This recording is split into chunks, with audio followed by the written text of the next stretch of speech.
পুরান ঢাকায় নৃশংসভাবে ব্যবসায়ী লালচাঁদ সোহাগকে হত্যার প্রতিবাদে শনিবারও উত্তাল রাজশাহী।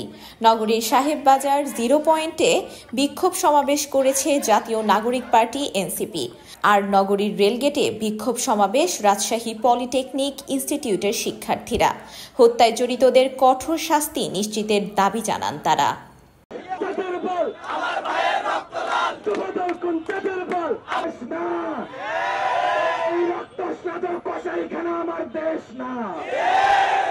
এদিকে রাজশাহী জেলা প্রশাসকের সভাকক্ষে স্থানীয় সাংবাদিক ও সুধীজনের মতবিনিময় করেন প্রধান উপদেষ্টার প্রেস উইং সদস্যরা।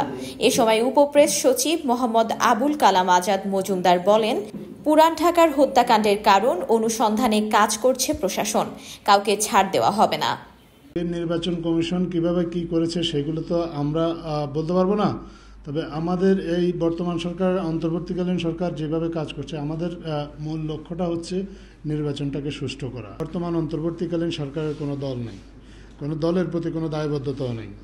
আমরা নির্বাচনে অংশগ্রহণকারী প্রত্যেকটা রাজনৈতিক দল যাতে সমানভাবে নির্বাচনী কার্যক্রম চালাতে পারে সেটা নিশ্চিত করার জন্য যা যা পদক্ষেপ নেওয়া প্রয়োজন সরকারের পক্ষ থেকে সম্ভব সব ধরনের পদক্ষেপ নেওয়ার চেষ্টা করবে। তিনি আরো বলেন, ধীরে ধীরে দেশের আইন শৃঙ্খলা পরিস্থিতির উন্নতি ঘটবে।